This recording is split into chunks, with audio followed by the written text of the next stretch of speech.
아유, 반갑습니다. 네, 마스크 벗어도 되나요? 네네네. 아유, 반갑습니다. 잠깐 기도하고 나누도록 하겠습니다. 좋으신 하나님, 주님께서 이 자리에 함께 하심을 믿습니다. 어디나 어느 곳이나 어떠한 시간에도 함께 하신 하나님께서 이 치유나무 교회 이 시간에도 함께 하여 주셔서 우리 마음에 하나님의 마음, 또 하나님의 은혜, 하나님의 영광 채워 주시리라 믿습니다. 이 시간 이 말씀을 통해서 또 하나님을 알아가고 또 하나님을 찾는 우리 모두 될 수 있도록 축복해 주시고, 또 하나님 나라 그것을 위해서 더 합심하여 함께 할 수 있도록 인도해 주시옵소서. 이 시간 모든 것 주님께 맡겨드리며 예수님의 이름으로 기도합니다. 아멘. 목사님께서 너무 좋은 얘기를 많이 해주셔가지고요. 제가 한국에 들어오면서 와서 이제 여러 가지 많은 고민도 좀 하고 하면서도 이제 책도 좀 보고 하면서 요즘에 이제 제가 좀 깨닫는 것 중에 하나가, 하나님께서는 생명에 관심이 많으시구나 라는 것들 제가 요즘에 좀 깨닫고 있어요. 그래서 이제 뒤에 앉아서 목사님 저를 소개하는 얘기를 들으면서 이제 이런저런 얘기를 하셨는데, 사실 저도 이제 맨 처음에 이제 고등학교 때 저는 사실은 그 천체 물리에 관심이 많았어요. 이 중학교 때부터 이제 그 천체 관련된 잡지도 사서 보고 막 그러면서 이제 물리학을 공부 좀 하면 좋겠다 해서 이제 물리학을 간 거예요.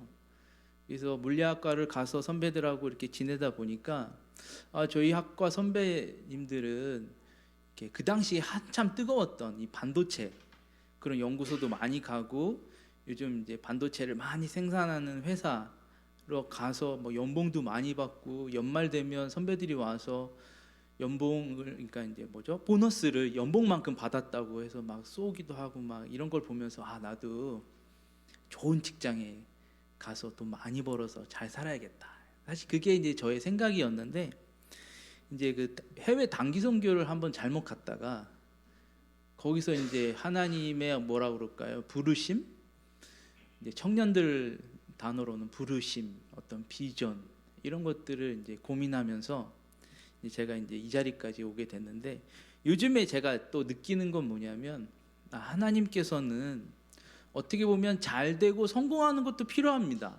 우리 삶에 있어서 어떠한 좋은 직장에 들어가고 좋은 학교에 들어가고 무언가 좀 성장해서 무언가 좀 많아지고 부유해지고 하는 거 굉장히 중요합니다. 근데 핵심 포인트가 무엇이냐면 그 안에 생명이 있는지를 우리가 봐야 되지 않을까. 제가 요즘에 깨닫는 것이, 하나님은 생명에 관심이 많으시다. 직장에서뿐만 아니고 학교에서뿐만 아니고 하나님은 생명 자체에 관심이 많으시기 때문에 그곳에서 무언가 어떤 하나님의 것, 어떤 하나님의 사건들이 일어나기를 바라시기 때문에 우리들을 그곳으로 보내시는 것이다 라고 요즘에 이제 생각하면서 또 고민하면서 하고 있는데요. 오늘 말씀도 좀 비슷합니다. 제가 이제 처음으로 이 선교적 공동체, 선교 공동체 이런 얘기는 제가 종종 하는데, 창조적 선교 공동체라고 제목을 지은 거는, 창조의 핵심은 무엇이냐면 생명이거든요. 창조의 핵심은 생명입니다. 하나님은 무단히 생명에 관심이 많으시기 때문에 창조의 가장 핵심이면서 큰 에너지는 생명이고, 그래서 생명이 있는 선교 공동체, 좀 거창하게 창조적 선교 공동체 이렇게 제가 제목을 지었거든요. 그러면서 이제 요즘에 말씀을 보면서 제가 이 구절을 조금 요즘에 보고 있는 말씀인데요. 로마서 5장 말씀입니다. 뭐 읽으셔서 아시겠지만 이 말씀을 보면요, 17절부터 21절 보시면 처음에는 죄에 대해서 얘기하고, 그리고 어떤 은혜의 생명에 대해서 얘기하고, 또 18절에도 죄에 대해서 얘기하고 생명에 대해 얘기하고, 이렇게 반복적으로 이야기를 해요. 앞부분은 뭐 순종하지 않는다, 죄다, 범죄다, 뭐 죄다, 사망이다. 그러다 뒷부분에서 은혜고 의롭고 영생이고 이렇게 얘기를 해요. 그러니까 죄와 사망, 죄와 사망, 그리고 생명, 의로움, 은혜, 이거에 대해서 번갈아 가면서 이야기를 하는데요. 이 안에 뭐 다양한 많은 의미가 있겠지만 제가 오늘 나누고 싶은 건 예수님께서, 제가 계속 반복하지만, 생명에 굉장히 관심이 많으시고 우리도 이 생명을 위해서 나가야 된다라는 것들을 오늘 말씀을 드리려고 하는데, 제가 결론을 의도치 않게 먼저 말씀을 드렸어요. 저는 지금 양평에도 지내고 있어요. 그 양평 워낙 크더라고요. 저도 처음 알았는데 양평이 굉장히 커서 양평의 시작이 남양주 딱부터 시작을 해서 끝이 강원도에서 끝나더라고요. 그 정도로 굉장히 크더라고요. 근데 저는 이제 이쪽 그 시작점 두물머리 아시나요? 네, 저도 이번에 두물머리 처음 알았는데, 두물머리가 저희 근처 동네에서 사는데, 근데 이제 안으로 조금 들어와요. 조금 들어오는데 제가 있는 숙소에서 이렇게 앞을 보면 산이 이렇게 크게 이렇게 있습니다. 제가 어제까지 몰랐는데 오늘 아침에 이렇게 보는데 산이 물이 좀 들었더라고요. 이쪽으로 이렇게 노랗게 좀 빨갛게 이렇게 들었더라고요. 사실 저는 봄을 좋아합니다. 사실 저는 가을은 점점 추워지기 때문에 가을은 안 좋아하고요. 점점 따뜻해지는 봄을 좋아하는데, 봄은 뭔가 조금 캄캄했다가 이 연한 연두색들이 하나둘씩 피어나면서 점점 짙어지는 그 과정, 그리고 중간중간에 꽃이 피면 또 하얗게 피기도 하고 노랗게 피기도 하고, 이런 산을 저는 좋아하거든요. 근데 오늘 처음 보니까 또 짙었던 연두색이 녹색이 이제 점점점 노란색, 빨간색 이렇게 바뀌더라고요. 이 보면서 이 단풍 구경 갈 때가 됐구나라는 생각을 했는데, 여러분, 그 나뭇잎이 연한 녹색에서 짙은 녹색으로 바뀌고, 그리고 노랗고 빨갛게, 뭐 우리들의 입장에서 봤을 때는 구경하기 너무 좋죠. 그걸 보고서 마음의 어떤 회복도 하고, 또 자연이 이렇구나라는 감탄도 하고 너무 좋죠. 그런데 나무의 입장에서는 사실은 나뭇잎들은 죽어가고 있거든요. 그러니까 어떻게 보면 이렇게 아름다운 알록달록한 가을 산을 보면서 실상은 나뭇잎은 죽어가고 있는데 우리는 그걸 보고서 되게 뭔가 좀 풍요를 누리는, 그래서 제가 혼자 이렇게 앞산을 보면서 생각하기를 좀 뭔가 역설적이다. 저거는 나뭇잎은 죽어가고 있는데 우린 저걸 보고 되게 마음을 이렇게 편안해하고 뭔가 좀 힐링의 느낌을 갖기도 하는, 그런 것들을 보면서 조금은 역설적이지 않나 라는 생각을 하게 됐어요. 제가 한국에 와서 TV를 좀 많이 보게 됐습니다. 이 드라마도 좀 보고 영화도 좀 보고 보는데, 요즘 한국에 뭐라 그럴까요? 좀 유행이라고 해야 될까요? 어떤 그런 감정적인 유행? 이 드라마나 이 영화에 많이 담겨져 있는데, 대체로요 주인공이 누군가에게 막 당해요. 또 나쁜 사람들한테 어쨌든 뭐 재정 돈이든 뭐든 막 당하고, 결국에는 이 주인공이 복수를 하고 딱 끝나요. 이런 류의 드라마 영화들이 꽤 있어요. 근데 그걸 보면서 한국에 있는 분들이, 한국 사람들이 뭔가 좀 복수심, 그런 누군가를 죽이고 그런 걸 뛰어넘는 그런 과정들에 대해서 좀 희열을 느끼는 그런 시대가 아닌가, 그런 생각을 제가 좀 하게 됐어요. 그러니까 이런 원리들이, 제가 이제 간단하게 말씀드렸지만 사실 이게 원래 본 세상이거든요. 하나님은 그렇게 창조하지 않으셨어요. 하나님은 원래 생명을 가지고 생명이 다시금 자라나도록, 생명이 용수심치도록, 생명이 가득한 세상을 만드셨는데 죄가 들어오면서 바뀌어버렸죠. 죽음이라는, 저주라는 세상으로 바뀌어버렸죠. 가시와 엉겅퀴가 자라나는 세상, 가시와 엉겅퀴가 많은 곳에 지나가 보시면은 이게 막 따갑잖아요. 또 그게 또 달라붙어가지고 벗어났는데도 그거 터느라 또 따가움을 참아가면서 막 털잖아요. 그러니까 이 세상은 원래 그렇지 않았는데 죄가 들어오면서 가시와 엉겅퀴가 자라기 시작하면서 아프기 시작했죠. 따갑기 시작했죠. 그러면서 죄로 가득한 세상. 그래서 예수 그리스도를 모르는 사람들은 복수심이 맞다고 생각하는 사람들이 있거든요. 당했으니까 대갚아줘야지. 그죠? 누군가가 죽어야 끝나는 것. 누군가가 실패해야 내가 성공하는. 이거 집 밟고 올라가서 내가 맨 위에 올라가야 성공이라고 정의를 하는 세상이 원래 이 세상이라는 것이죠. 그래서 오늘 말씀에도 그렇게 이야기해요. 한 사람의 죄로 말미암아 사망이 그 사람을 통해서 왕노릇하는 세상이 됐고, 한 범죄로 많은 사람들이 정죄에 이르게 됐고, 한 사람이 순종하지 않음으로 많은 사람이 죄인이 되어버렸고, 율법이 들어온 것은 범죄를 더하게 하기 위해서, 율법은 원래 범죄를 더하게 하려고 생긴 것이 아니거든요. 근데 범죄함이 더하게 되고, 그리고 죄로 인해서 사망에 이르는 그런 세상이 돼버렸다라는 것이죠. 그런데요, 예수님께서 이 땅에 오심으로 이것을 바꿔버리십니다. 세상은 죽음이 막다른 골목이 아니라는 것을 예수님이 선포하러 오셨어요. 세상의 끝이 죽음이다, 그거를 엎어버리시기 위해서 예수님이 생명을 갖고 죽음을 상징하는 십자가에서 돌아가십니다. 그런데 결국 그것은 무엇이냐면 죽음을 상징하는 십자가를 뒤엎으시고 생명을 세상에 다시 한번 선포하시는 거죠. 그래서 우리의 관심, 우리라면 여기 계신 우리 모두요, 우리의 관심은요, 죽음 사망이 되어서는 안 됩니다. 우리의 관심은 생명이 되어줘야 해요.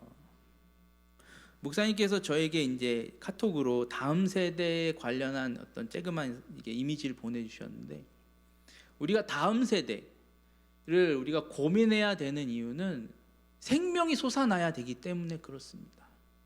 다음 세대에 희망이 없다, 그러면 생명이 없는 거거든요. 이 나라뿐만 아니고 한국 교회뿐만 아니고요, 다음 세대에 희망이 있어야 되는데 그 안에 생명이 없으면 안 되거든요. 그래서 우리는 생명의 어떤 작업을 통해서 다음 세대들을 끌어내야, 그냥 저절로 뭐라고 그러죠? 무빙 워크는 그냥 타면 쭉 가는 거 있잖아요. 그냥 저절로 죽음을 향해 가는 다음 세대의 아이들을 끄집어내서 다시 생명을 집어넣어야 되는 사명이 우리에게 있기 때문에, 그래서 우리는 사명에 관심을 가져야 되고, 그 사명, 그 생명에 관심을 가져야 되고, 그 생명을 전하는 자들이 되어줘야 된다. 그렇게 오늘 말씀드리고 싶어요. 성장 우선주의, 그리고 또 심하게 얘기하면 나라가 잘 돼야 잘 된다.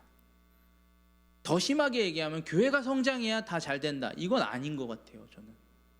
그 안에 생명이 없으면 성장이 무슨 소용이 있어요? 생명이 없는 성장은 아무런 의미가 없습니다. 생명이 없는 발전은 그건 발전이 아니거든요. 거품이라고 합니다. 거품은 후 하면 사라지는. 근데 생명이 있으면 그건 거품이 아니고 진짜 살아있는 생명체, 유기체가 되어버리기 때문에 더 큰 생명을 낳게 되고, 진짜 살아있는, 정말 하나님께서 창조 때 역사하셨던 그런 놀라운 역사들이 일어나게 되거든요. 볼품이 없어도, 화려하지 않아도 그 안에 생명이 있어야 된다라고 생각합니다. 그래서 목사님께 좀 죄송한 말씀이지만, 이 치유나무 교회가 엄청나게 부흥해야 된다? 저는 사실 그렇지 않았으면 좋겠어요. 생명이 있었으면 좋겠어요. 저는 이 치유나무 교회 이름이 너무 좋거든요. 죽어가는 어떤 나무가 생명이 일어나서 치유가 일어난다. 이건 아주 진짜 깊은 의미가 있다고 보거든요. 그죠? 어느 정도 하나님께서 불러주실 겁니다. 왜냐하면 이 교회를 사용하실 거기 때문에. 충분히. 하나님이 더 필요하면 더 불러주시죠. 그런데 중요한 건 이 치유나무 안에 생명이 있다면, 그죠? 생명이 있다면 그건 또 다른 생각입니다. 그죠? 그래서 오늘 말씀을 잠깐 이제 또 조금 더 깊이 보려고 하는데요.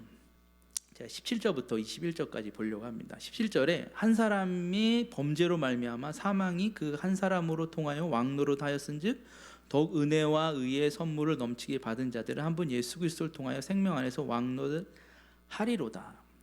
제가 엊그저께 뉴스를 보니까 이 코로나 때문에 그 뭐라 그러죠? 심리적 문제가 좀 많이 생겼다고 하더라고요. 뭐 그게 무슨 뭐라고도 하던데, 특별히 남성들은 고립감에 되게 뭐라 그럴까요? 두려움을 갖는. 또 여성들은 우울증.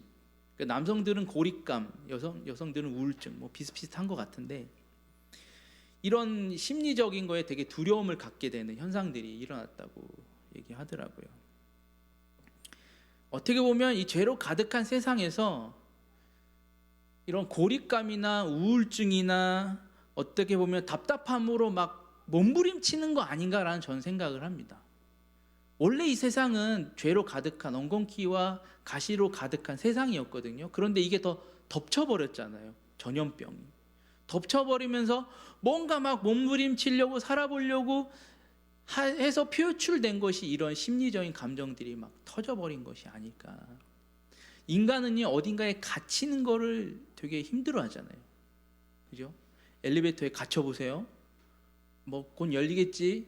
근데 30분, 1시간, 2시간, 3시간, 이거는 견딜 수가 없는 거죠. 어떤 분은 창문이 아무것도 없는, 창문이 없는 방 안에 들어가 있는 것 자체도 힘들어하시는 분도 있잖아요. 뭔가 갇히는 거에 대해서 두려움을 가질 수 있습니다. 근데 제가 오늘 17절 말씀을 통해서 어떤 걸 말씀드리고 싶냐면, 우리는 예수 그리스도 안에서 살아야 된다.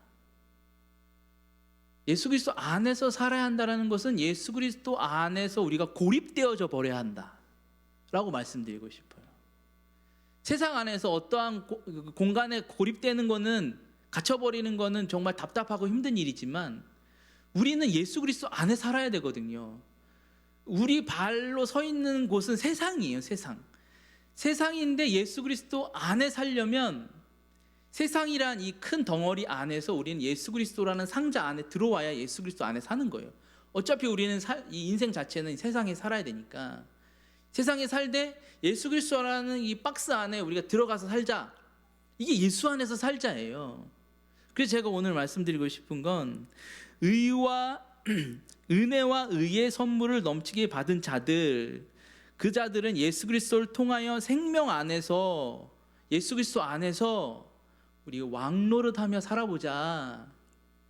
우리 그리스도인들이 살아야 할 영역이 아닌가 생각합니다. 당연히 세상에서 우리가 몸부림치며 살지만, 그러나 우리는 예수 그리스도를 알기 때문에, 그리고 우리는 예수 그리스도를 믿기 때문에, 예수 그리스도 생명을 받은 자이기 때문에 예수 그리스도는 박스 안에서 고립돼서 살아야 한다. 그게 우리 예수 그리스도의 삶이 되어져야 한다. 세상과 양다리 걸쳐 살면 별 의미가 없어요.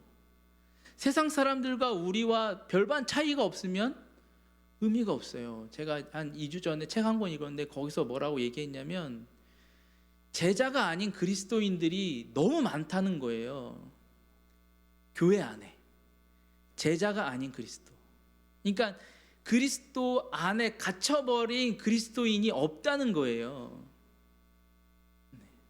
우리는 예수 그리스도 안에 살아야 되는 존재입니다. 그래야 생명이 넘쳐나게 돼 있거든요. 생명을 보존할 수가 있어요. 척박한 사망에서 우리가 살 수 있나요? 잠깐은 살 수 있죠. 생명이 붙어 있으니까. 그러나 점점점 말라가죠. 그죠? 이 아름다운 꽃도요, 딱 잘라버리면 어떻게 됩니까? 당장은 아직까지 아름답지만 며칠 지나면 죽어버리잖아요. 우리도 마찬가지거든요. 나 세상에 가서 잘할 수 있어. 천만의 말씀. 금방 다 쓰러져요.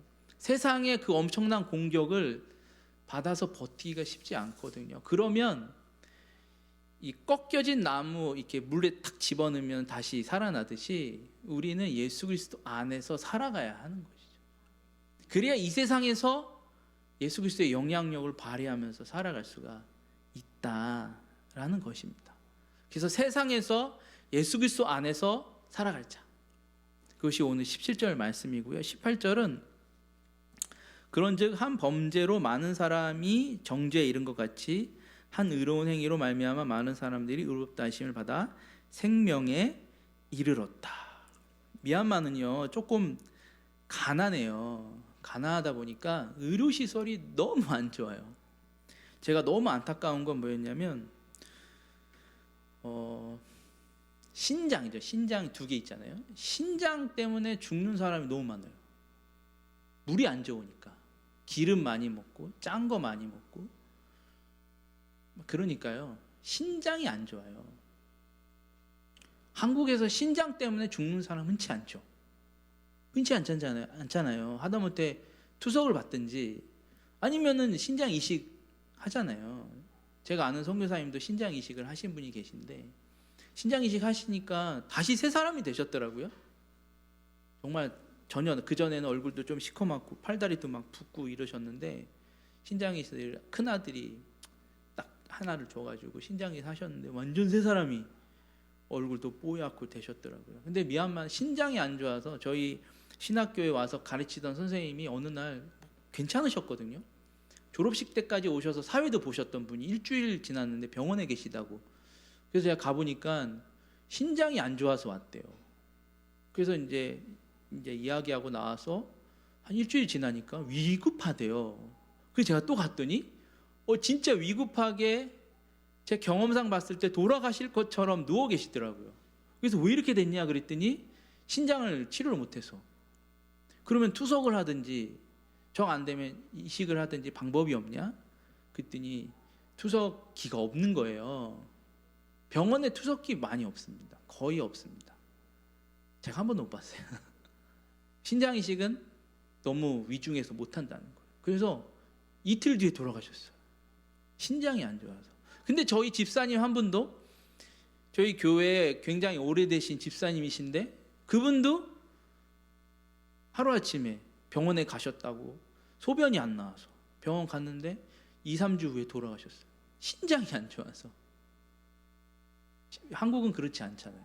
미얀마에서 제가 자주 종종 받는 질문이 뭔지 아세요? 한국 사람들은 왜 암으로 많이 죽네요. 왜냐하면 드라마 보면 한국 드라마 보면 암으로 많이 죽는 게 나오잖아요. 미얀마의 한국 드라마가 굉장히 많이 나오거든요. 그걸 보고서 물어보는 거예요. 그래서 제가 그랬어요. 한국은 암 아니면 안 죽는다. 웬만한 병 부러지건 잘리건 절대 안 죽는다. 암도 요즘에는 4기 이상 아니면은 그건 안 죽는다. 그러다 보니 죽는 사람이 암밖에 없다. 제가 그런 얘기 하거든요. 이 신장이 안 좋았을 때, 간이 안 좋았을 때, 폐도 마찬가지로 안 좋았을 때 마지막 수단이 이식이거든요. 이식을 하면 어떻게 됩니까? 완전 새 사람으로 변해버려요. 제가 잠깐 말씀드렸던 그 선교사님도 완전 새 사람이 되셨거든요. 제가 18절 통해서 말씀드리고 싶은 건 우리가 예수님의 생명의 이식을 받아야 된다. 우리가 이 세상에 살면서 가시와 엉겅퀴에 찔리고 상처받고 곪고 그렇게 살고 있거든요. 요즘 아주 유명한 이 드라마도 결국엔 세상에서 치이다가 쓰러지다가 그래서 결국에는 와서 막 게임하면서 막 죽잖아요. 그 유명한 요즘 그것도. 우리가 이 세상 살면서 그렇게 되어버린 거예요. 그렇게. 그래서 우리는 더 이상 이렇게 곪고 상처받고 쓰러지고 이렇게 살지 말자. 그럼 어떻게 생명의 이식을 받아보자. 썩어버린 더 이상 기능 못하는 이 기능들을 다 빼버리고 생명의 이식을 넣어버리죠. 그럼 어떻게 생명을 이식을 하느냐? 이미 예수님께서 생명 이식을 해버리셨어요. 그걸 우리는 믿고 받아들이면 되는 거예요. 예수님은 원래 무한한 생명이 있으셨어요. 여러분 아시죠? 예수님 원래 무한한 생명이 있으셨고 우리는 원래 유한한 끝이 있는 여기 시한부 인생 안 사시는 분 계세요? 언젠간 다 죽잖아요. 50년 후에 100년 후에 다 돌아가실 거잖아요. 우리는 50년이든 100년이든 시한부 인생이에요. 끝이 있는 생명. 그런데 예수님께서 죽음을 상징하는 십자가에서 자기의 생명과 우리의 생명, 자기의 영원한 생명과 우리의 유한한 생명을 바꿔치기 하셨어요. 그게 뭔지 아세요? 영생이라는 거예요. 그게 십자가에서, 제가 이제 제 표현으로는 십자가에서 예수님은 생명 이식을 해버리셨어요. 내 안에 있는 이 썩은 생명을 뽑으시고 예수님 안에 있는 생명을 집어넣어 버리신 거예요. 그걸 우리는 영생을 받았다라고 하는 겁니다. 이미 우리는 사실은 생명의식을 받은 자라는 거예요.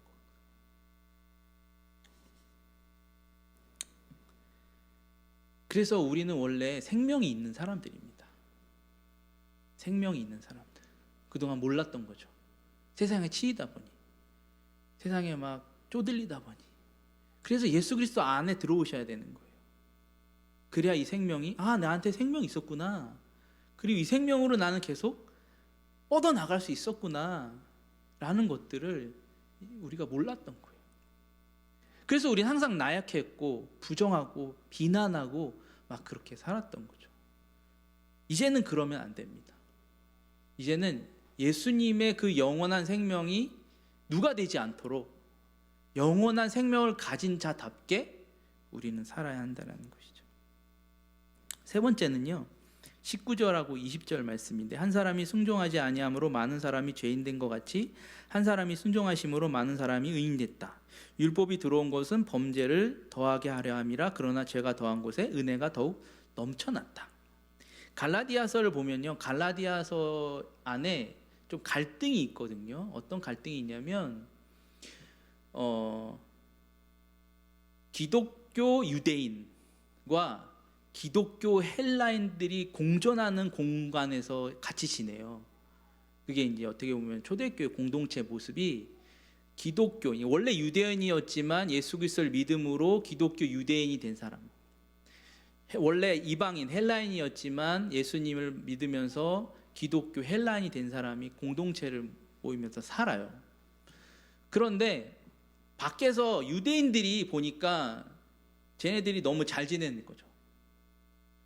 근데 그들이 얘기하는 게 비슷비슷해요. 비슷비슷하죠.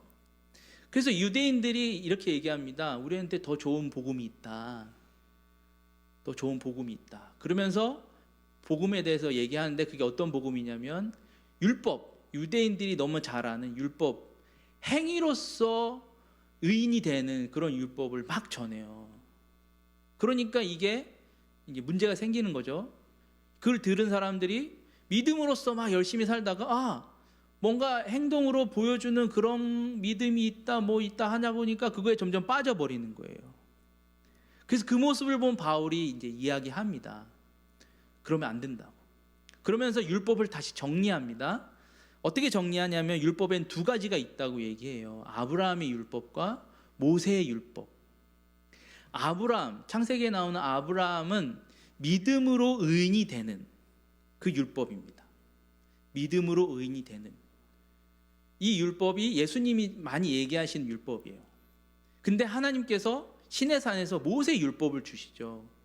그 모세 율법은 어떻게 보면 행위에 대한 그런 율법이, 지켜야 된다.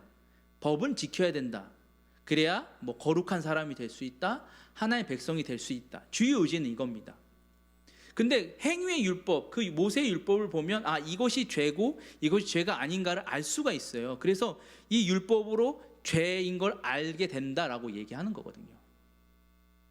그런데 유대인들이 너무 행위를 강조하다 보니까 이게 변질돼 버린 게, 예수님이 항상 뭐라 하신 바리새인, 그런 사람들, 막 서기관들 뭐라 한 게, 니네 자꾸 행위로 구원을 받으려 하고 행위로 정죄하고 막 이런 거잖아요. 그런 거거든요. 근데 이 바울은요, 이 아브라함의 믿음의 율법과 그 다음에 모세의 율법을 섞습니다. 섞으면서 완전한 율법을 만들어내는 거예요. 그러면 믿음의 율법과 이 행위의 율법을 섞으면서 뭐가 탄생하냐면 은혜가 탄생을 하는 거예요. 은혜의 율법이. 은혜의 율법. 그래서 우리는 어떤 사람들이냐면 은혜로 살아가는, 은혜로. 믿음과 그리고 지켜야 할 것들을 지키면서 하나의 백성으로 거룩한 자가 되면서, 그러면서 넘어졌지만 다시 일으켜 세워주고, 연약하지만 가서 안아주고 사랑해주는 그런 은혜의 율법으로 품어가는 것이죠. 그러면서 바울이 이 은혜의 율법을 선포하면서 또 뭐 한 가지를 선포하냐면, 이 구원은 유대인에게만 있는 것이 아니고 이방인에게도 동일하게, 유대인이나 헬라인이나 여종이나 남종이나 남자나 여자나 하나다라고 갈라디아에서 얘기하거든요. 이게 은혜의 율법입니다. 제가 말씀드리고 싶은 건 뭐냐면, 우리가 무엇을 해야 되느냐의 측면에서 생명을 전해야 됩니다. 생명을 전하는데 우리에게만 생명을 전하는 것이 아니고 우리 이웃에게도 생명을 전해야 된다. 이것이 하나님의 비전인 것이죠. 이것이 하나님의 꿈인 것입니다. 생명이 없는 곳에 생명을 전하러 가는 것. 네. 유대인들은 유대인에게만 했거든요. 미얀마는 135 종족이 있습니다. 그 중에 한 5% 종족만 이 기독교를 믿거든요. 특정 종족들이 있습니다. 북쪽에 있는데, 잘못된 모습이 한 가지가 뭐냐면 그들끼리만 복음을 전해요. 별로 되지도 않지만. 예를 들면 친이란 종족이 있고 까친이란 종족이 있는데, 이 종족들은 90% 이상 다 기독교를 믿거든요. 근데 끼리끼리만 해요. 끼리끼리만. 교회 이름도 까친 교회, 뭐 친복음교회 이렇게 써 있어요. 그래서 제가 물어봤어요. 야, 여기는 까친 사람만 오냐? 그렇대요. 그럼 예배 때 까친 말로만 하냐? 그렇대요. 그럼 만약에 다른 종족 사람들이 왔을 때 어떻게 할 거야? 별 상관없대요. 상관이 있죠. 말을 못 알아듣고 자기네들끼리 모여 있는데 상관이 있죠. 뭔가 좀 잘못돼 있죠. 잘못돼 있습니다. 우리는요, 유대인이나 헬라인이나 이방인이나 여종이나 남종이나 남자나 여자나 상관없이 하나라니까요. 이게 우리의 공동체가 되어져야 하고, 이 공동체가 생명이 있는 공동체라는 것입니다. 이 공동체가 바로 창조적 성교 공동체가 되어지는 거예요. 그래서 이 자리에요, 남자와 여자뿐만 아니고 여러 부류의 사람들이 같이 어울리는 거예요. 어울릴 수 있죠. 밖에서 상처받은 사람이 와서 치유받으면 얼마나 그게 은혜입니까? 생명이 다시 살아나는 것이죠. 그렇지 않습니까? 가난해서 쩔쩔맸던 사람이 여기 와서 회복되고 기쁨을 얻는 것, 그게 바로 생명 아니겠습니까? 정말 이단으로 가던 사람들이 여기 와서 회복되고 다시 예수님을 알아가는 것이 생명을 얻는 거예요. 속된 말로 막 말하면 동성애자가 밖에서 막 하다가 여기 와서 치유되고 회복되면 그게 진짜 생명 얻는 거 아니겠습니까? 그게 생명이 있는 공동체. 우리는 점점 구분을 지려고 하거든요. 한국 곧 이제 많은 해외의 사람들이 들어올 거예요. 진짜 많은 해외 외국인들이 들어올 겁니다. 돈 벌러 많이 들어올 거예요. 외국인 노동자들 많이 들어올 겁니다. 왜 그러냐면 일할 사람이 없어요. 수치상으로도 없기 때문에 오지마, 우리가 할게 말할 수가 없어요. 안 온다 그러면 끌고라도 와서 일을 시켜야 되는 상황이 곧 올 겁니다. 그러면 주변에 외국인들이 많아질 거예요. 근데 대체로 그 외국인들이 동남아나 못 사는 나라에서 와요. 동남아나 못 사는 사람 나라에서 올 경우에 우리가 흔히 어떤 감정이 생기냐면 약간 거부감, 때론 우월의식, 이런 것들이 생길 수가 있어요. 그렇죠? 저도 어렸을 때 저희가 연립에 살았는데 연립 있고 지하에 한 칸씩 쬐그만한 방들이 있었어요. 새방 같은 것들. 옛날 연립들은 다 그렇거든요. 네. 근데 저 연립 밑에 필리핀에서 오는 사람들이 세 분이 살았어요. 근데 그 당시에 저는 저 밑에 들어가면 막 공포스럽고 두려운 마음이 막 들었어요. 필리핀 사람들이 산대. 들어가면 막 뭔가 냄새도 이상하게 귀하니까 냄새도 이상하고, 동남아 사람들은 기름 튀기는 걸 좋아하거든요. 그러면 그 튀김에 그 기름에 막 찌든 내가 막 나고 그러면 되게 공포스럽거든요. 어렸을 때 되게 공포스러운 마음이 생기고. 그래서 그런 사람들이라고 말하기 그렇지만, 그런 분들을 보면 뭔가 좀 거부감이 느껴지고 좀 거리감을 둬야겠다라고 막 그죠? 사회적 거리를 자연스럽게 막 두게 되는 현상이 옛날부터 막 생겼거든요. 근데 그런 사람들이 이제 막 들어올 거거든요. 제가 양평에서 저희 아이들하고 운동장에서 이렇게 막 놀고 있는데 어디서 미얀마 말이 들려요. 봤더니 미얀마 청년 둘이서 이렇게 걸어가는 거예요. 왜 왔는지 모르지만 너무나 흔히 이제는 볼 수가 있어요. 식당이나 어떤 뭐 건설 현장은요 80% 이상이 다 외국인입니다. 그런 일이 이제 앞으로 벌어질 건데, 지금 가장 큰 문제는 뭐냐면 우리가 거부감을 계속 갖고 있다는 거예요. 그 사람들이 우리 동네에 들어오면 집값 떨어진대, 집값이, 이런 이야기들, 분위기가 막 슬럼화 될 거라고 얘기하고. 근데 그렇게도 되기도 해요. 되기도 하는데, 우리는 생명을 생각하는 우리는 그거 별로 의미가 없거든요. 우리는 집값이 생명이 있는 거 아니거든요. 이 동네가 슬럼화 되는 건 생명이 있는 게 아니거든요. 우리의 관심은 뭐냐면 저들에게 있는 거예요. 저들에게 생명을 심는 거에 우리의 관심이 있어야 합니다. 그렇다면 우리가 더 열린 마음으로 저들을 받아줘야지, 안 그러면 생명을 그 사람들 안에 집어넣을 수가 없어요. 대부분 외국인 노동자들은요 기독교인이 거의 없습니다. 왜냐하면 미얀마에서 오면 다 불교인들이 오고요, 저기 스탄 붙은 나라들 오면 다 이슬람이고요, 말레이시아, 인도네시아 다 이슬람인들이에요. 그런 사람들이 대거 몰려 들어올 겁니다. 뭐 어떤 데서는 그 사람들이 들어오고 막 그 모스크 세우고 하면 막 이슬람화 된다 하는데, 저는 그런 것도 별로 의미가 없고요. 저에게 관심은 그 사람들에게 생명을 계속 불어넣는 게 최대 관심인 거거든요. 근데 우리도 그래야 된다고 생각합니다. 다음 세대라는 주제 안에 그 부분도 우리가 집어넣어서, 왜냐하면 그들도 다음 세대거든요. 우리 밑에 아이들이 없기 때문에 다음 세대는 이 아이들 포함해서 그들도 우리 다음 세대. 그러면 그들을 위한 뭔가 연합함, 또 서로 도와주고 함께하고 하는 것들 필요하다고 저는 생각을 합니다. 그래서 오늘 이 말씀이 되게 중요한 거거든요. 성경에서 이미 이 인종차별에 관한 것, 그런 것들을 다 정리해 줬어요. 정리해 줬는데 세상은 여전히 가진 자가 위고, 배운 자가 위고, 잘 사는 나라의 사람들이 위라고 계속 세상은 가르치기 때문에 계속 벽이 생겨버리는 거거든요. 근데 생명이 있는 창조적인 세계에는 그런 것이 없습니다. 유대인이나 헬라인이나 남종이나 여종이나 다 하나라니까요. 그것이 우리가 고민해야 될 앞으로의 부분이 아닐까.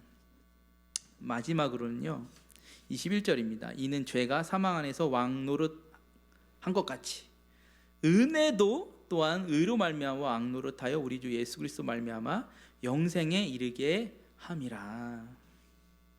할렐루야. 그래서요 이제 제가 오늘 이 21절의 제목은 뭐냐면 생명, 뭐라 그럴까요? 판매원은 좀 그렇지만 생명을 전하는 자, 그죠? 생명을 전하는 자, 이렇게 이야기할게요. 전도합시다. 요즘 너무 어떻게 보면 시대에 좀 지난 단어 같아요.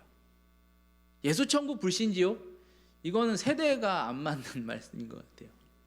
생명을 전하자. 생명을 같이 나누어 보자. 그렇죠? 이미 십자가에서 예수님께서 바꿔치기 한 그 생명을 그들에게도 이식을 시켜보자.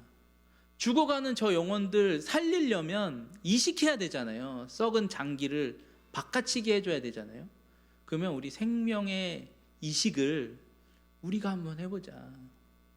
저는 그렇게 말씀드리고 싶습니다. 그래서 21절에 은혜 또한 의로 말미암아 왕노릇하여서, 그죠? 은혜로 우리 주 예수 그리스도로 말미암아 영생에 이르도록, 우리뿐만 아니라 우리가 영생을 받고 천국에 가는 거 얼마나 기쁜 일입니까?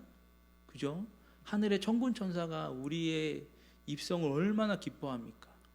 그런데 우리 이웃, 우리 가족이 같이 가지 못하는 건 슬픈 일이에요.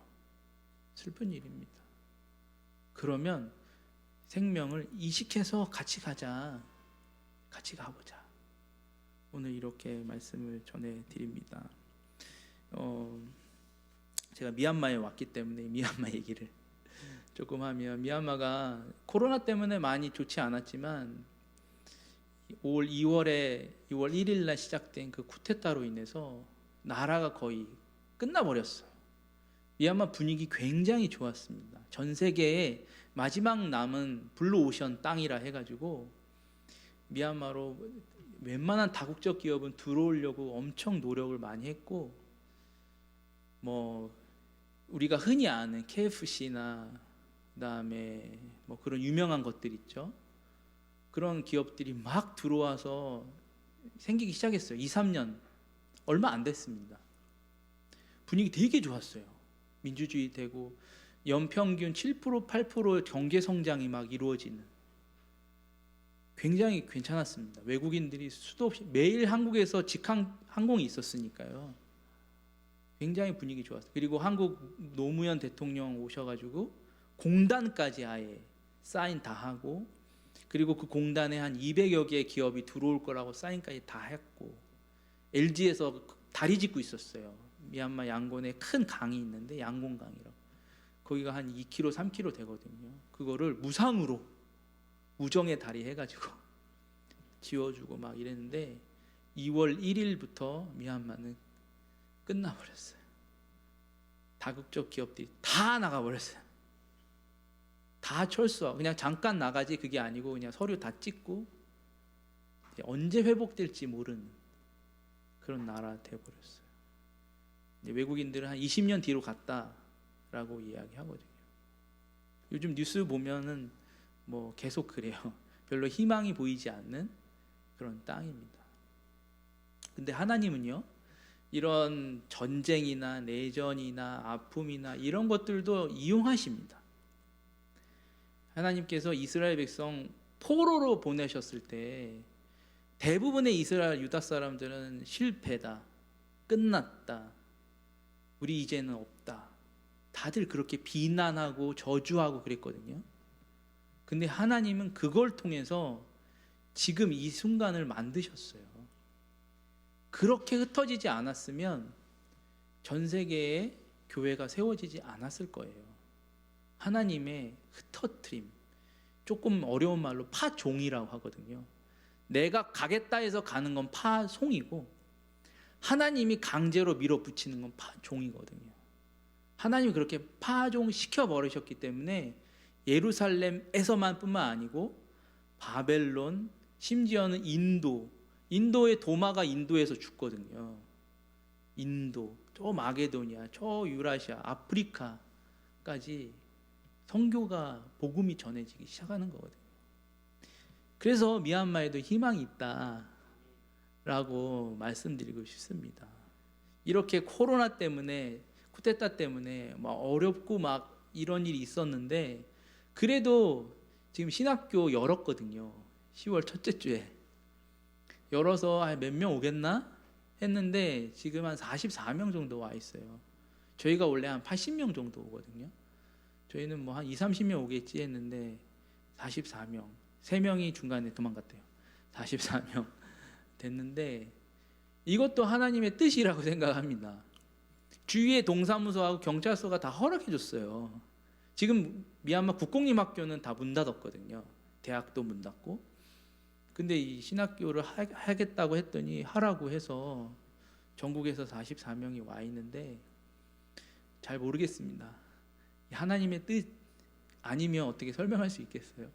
이들을 통해서 하나님이 무언가 하시려고 하는 것 아닐까?